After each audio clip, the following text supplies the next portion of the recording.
Okey, satu benda lagi yang aku nak share dengan korang berkenaan dengan benda ni Benda ni pun sama juga. Orang pun selalu terlepas pandang. Selalu sangat terlepas pandang ni Tu. Water jacket ada ganti baru. Yang ni. Ni menatang ni. Yang elok dia macam ni ni dia makan ni. Nampak tu? Yang elok dia macam ni. Okey, apa guna benda ni? Ini dia panggil bush flywheel ataupun Cooper bush. Kalau pemain panggil Cooper bush flywheel. Okey. Ni guna untuk apa? Guna dia macam ni. Gearbox korang, kalau korang masukkan, ini dia panggil input shaft ataupun gear 4 ataupun shaft gearbox Shaft gearbox gear 4 yang duduk depan sekali, dia akan masuk kat sini. So, kau tengok sekarang apa yang berlaku. Goyang teruk. So, benda ni kalau korang abaikan, memang cepat lagi abang korang jahanam. Kenapa pula dia jahanam bang? Okey. Benda ni sebenarnya dia nak benda ni fit. Jadi bila benda dah goyang macam ni, cuba kau bayangkan kalau van ni lari 120 ataupun 100. Agak-agak macam mana pusingan gegaran dia kat sini. So, apa efek pada gegaran dia? Sekejap aku share lagi. Okey, tadi aku bercerita bab Cooper bush. Ni Cooper bush Dia Cooper bush yang elok. Okey. Yang ini gear ni Ni gear ni. Ni dia panggil input shaft tengok Okey, tengok Ni yang baru fit Nampak tak fit? Fit. Okey. Ini akibat dia, kesan dia bila input shaft dia punya Cooper ni rosak dia akan makan input shaft ni. Jadi nak tukar benda ni, kau rasa senang ke? Kena overhaul gearbox ni baru boleh tukar benda ni. Sebab akibat benda ni rosak.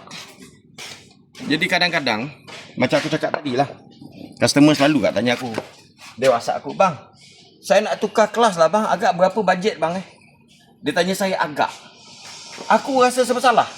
Aku bagi murah, aku bilang turun gearbox dia. Aku bagi mahal, dia rasa, ui, mahal ni mamak ni cekik darah. Ini macam nak pergi Mekah balik hari je. Sebenarnya tujuan aku satu je. Aku kalau boleh, aku buat van dia terbaik sehabis baik. Supaya dia pakai lama. Tapi kadang-kadang, orang yang tak ada ilmu dalam otomotif, dia selalu beranggapan, ui, mahal lah.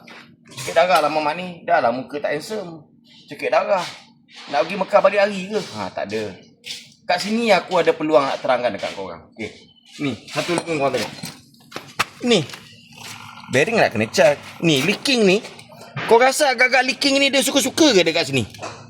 Mesti ada sebab. Mesti ada benda oil seal yang dah rosak. So, satu lagi ni baru terjadi Foreman juga tanya kat aku, bang, sebelum ni ada customer saya tukar kelas. Saya dah bagi tahu kat dia gear 4 ni goyang bang. Ni tak goyang, ni padat. Goyang bang. So saya cakap dengan dia, ini kalau goyang ni kak kena overhaul. Okey, kat sini aku share kan. Benda ni sebenarnya duduk dalam ni bearing macam ni. Ni bearing Ni bearing. Bearing size ni 6206. Macam ni nampak, ni dah goyang ni.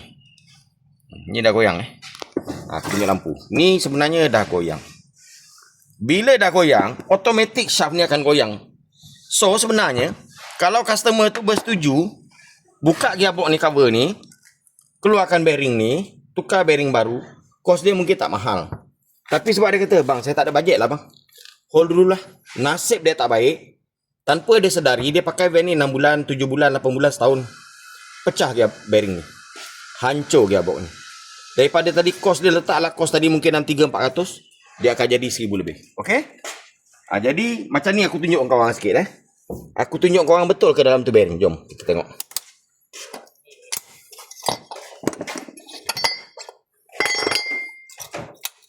Kita tengok betul ke tak. Kesembangnya mamat ni. Dah tak answer, bukan kesembang.